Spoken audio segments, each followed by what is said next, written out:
नमस्कार दोस्तों, मैं राजकुमार मौर्य प्रखर इंडिया यूट्यूब चैनल में आपका स्वागत है। बिहार विधानसभा चुनाव के लिए सभी राजनीतिक पार्टियां मैदान में उतर चुकी हैं। सभी राजनीतिक पार्टियों के स्टार प्रचारक अपने अपने उम्मीदवारों को जिताने के लिए पूरी तरह से जुट चुके हैं। रैलियां चल रही हैं, रोड शो चल रहा है। एक पार्टी दूसरी पार्टी के ऊपर आरोप प्रत्यारोप कर रही है। दोस्तों, इस वीडियो के माध्यम से आपके सामने लेकर आए हैं एक महत्वपूर्ण सर्वे। यह सर्वे जो बता रहा है किस पार्टी को कितनी सीट मिल रही है, इस वीडियो में आपको बताने जा रहे हैं।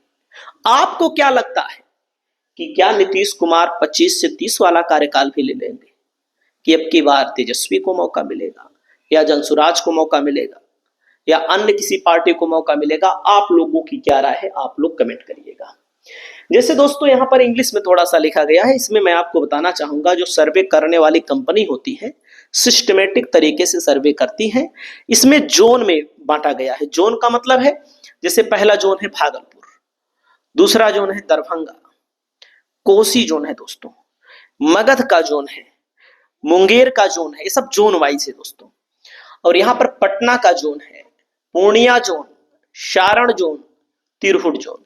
यानी कि 1 2 3 4 5 6 7 8 9, मतलब कि इसको 9 जोन में बांटा गया है इस सर्वे में। और इस सर्वे के मुताबिक मैं आपको बताना चाहूंगा, देख सकते हैं जैसे भागलपुर है। भागलपुर में यहां पर बताया गया है कि एनडीए को 6 से 8 सीट, महागठबंधन को 4 से 5 सीट और अदर को यहां पर 1 सीट। अदर में आप मानिएगा कि 1 सीट पर, मान लीजिए टोटल बता रहा हूं, बीएसपी का चांस है, 1-2 सीटों पर निर्दलीय का चांस है और अन्य में ओवैसी की पार्टी महत्वपूर्ण है। वहीं पर दोस्तों मैं आपको बताना चाहूंगा, यहां पर आप देख सकते हैं दरभंगा जोन है। दरभंगा में 15 से 17 एनडीए, महागठबंधन 11 से 13, अदर को कोई सीट नहीं है। कोसी जोन में 6 से 7 सीट एनडीए, महागठबंधन को 5 से 6, अदर को 0। मगध में 10 से 12 एनडीए, 14 से 16 महागठबंधन, 0 से 1 अदर। मुंगेर में 10 से 11 एनडीए, 10 से 12 महागठबंधन और अदर को 0 सीट। आप देख सकते हैं यहां पर, यानी कि भागलपुर में एनडीए मजबूत है, दरभंगा में एनडीए मजबूत है, कोसी में यहां बताया गया है एनडीए मजबूत है, सीटें तो महागठबंधन को भी मिल रही है। मगध में महागठबंधन मजबूत है, मुंगेर में बराबर की लड़ाई है, पटना में महागठबंधन की स्थिति ज्यादा मजबूत है। देखिए 26 से 28 सीट यहां पर महागठबंधन बढ़त ले रहा है, एनडीए को 14 से 16 सीटें मिल रही हैं। और पूर्णिया में, पूर्णिया मुस्लिम बाहुल इलाका है, बराबर की लड़ाई यहां पर है भैया। अन्य मतलब यहां ओवैसी की पार्टी भी कमाल करने जा रही है, 2 से 3 सीटें। सारण है, सारण में 10 से 11 एनडीए को, 12 से 13 महागठबंधन को, 0 से 1 अदर को। तिरहुट में देख सकते हैं 25 से 27 एनडीए को, 21 से 22 महागठबंधन को, अन्य को यहां पर 0 सीट मिल रही है। आपके सामने सारा डाटा है, आंकड़ा है। और वहीं पर मैं आपको बताना चाहूंगा, यहां पर यह बताया गया है कि एनडीए को 105 से 114, 122 सीट चाहिए, यानी कि बहुमत से कम, अधिकतम में भी और न्यूनतम में भी, यानी कि बहुमत से कम सीटें यहां पर एनडीए को मिल रही है। महागठबंधन को 118 से 126, यानी कि कम से कम में बहुमत से कम, ज्यादा से ज्यादा केवल 4 सीटें बहुमत से ज्यादा। अदर को 2 से 5 सीटें मिल रही हैं, 12 से 16% वोट मिल रहा है। दोस्तों यहां पर देख सकते हैं 38 से 41% वोट बताया गया है एनडीए के लिए, महागठबंधन के लिए 39 से 42%, यानी कि वोट आप परसेंटेज में देखेंगे तो बराबर की लड़ाई बताई गई है। और आगे मैं आपको दिखाना चाहता हूं, यहां पर आइएगा, ये अलग सर्वे है। इस अलग सर्वे में क्या कहा गया है, सीमांचल में दोस्तों 24 सीट है। सीमांचल मुस्लिम बाहुल इलाका है, इसमें 5 जोन में बांटा, इसने रीजन 5 रीजन में बांटा है। एनडीए को 8 से 9 और इंडिया को 12 से 13, जनसुराज पार्टी को 3 से 4, ओवैसी की पार्टी को 2 से 3। लेकिन मैं आपको बताना चाहूंगा जनसुराज कितनी सीट जीतेगी इस पर हमको शक लगता है, क्योंकि जनसुराज वोट तो पाएगी लेकिन सीट में कितना कन्वर्ट होगा आप लोग कमेंट करके बताइएगा। दोस्तों आंध्र प्रदेश है, आंध्र प्रदेश में 27 सीटें आती हैं, 12 से 13 एनडीए, महागठबंधन को 10 से 11, 4 से 5 जनसुराज, 1 से 2 ओवैसी की पार्टी को यहां मिल रही है, यानी कि ओवैसी की पार्टी को भी यहां मिल रही है आंध्र प्रदेश में।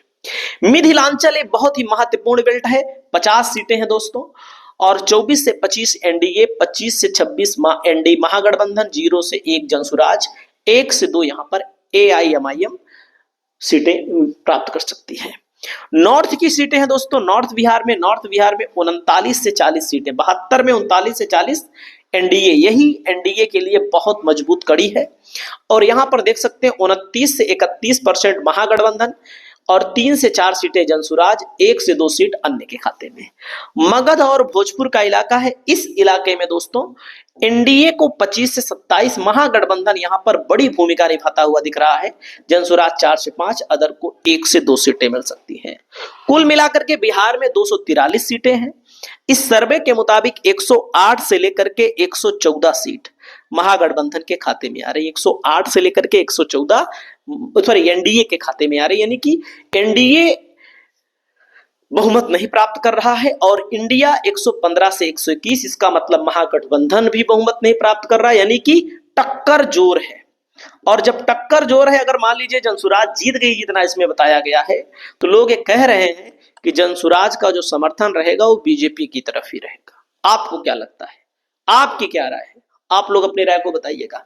लेकिन अगर अदर जीते तो भाई जिसकी सरकार बनेगी उधर ही जाने की कोशिशें होंगी, और वैसे की पार्टी अदर में भले है लेकिन महागठबंधन को सपोर्ट कर सकती है, जबरदस्ती सपोर्ट कर सकती है, क्योंकि अगर एनडीए के साथ चले जाएंगे तो उनके ऊपर आरोप प्रत्यारोप जो लगेगा, जो लगता है आप सब जानते ही हैं।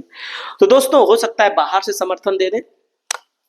कहने का मतलब यहां पर अन्य की भूमिका बहुत महत्वपूर्ण बताई गई है इसमें, और पिछले वाले सर्वे में भी अन्य की भूमिका बहुत कम है, 2 से 5 है। अगर ज्यादा से ज्यादा मिलेगी एनडीए को तो 114, और अगर ज्यादा से ज्यादा एनडीए को मिल गई तो एनडीए सरकार बना भी लेगा, 114 मिल गई तब भी बना लेगा।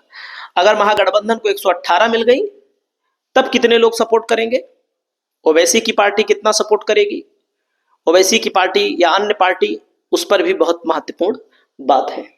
और दोस्तों मैं आपको बताना चाहूंगा, मेरा मानना है मुख्य लड़ाई दोनों पार्टियों के बीच में है, दोनों महागठबंधनों के बीच में है।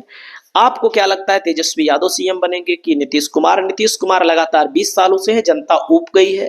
लोग ये भी आरोप लगा रहे हैं कि नीतीश कुमार का दिमाग काम नहीं कर रहा है, नीतीश कुमार की बुद्धि काम नहीं कर पा रही है, बुढ़ौती में छठिया जाते हैं कभी कभी। अगला नंबर आता है यहाँ पर योगेंद्र यादव जी हैं, सेफोलॉजिस्ट हैं, जो कि लगातार ये बता रहे हैं कि बिहार में महागठबंधन को एज है, महागठबंधन को बढ़त है। बाकी आपकी क्या राय है दोस्तों, आप लोग अपनी राय को बताइएगा।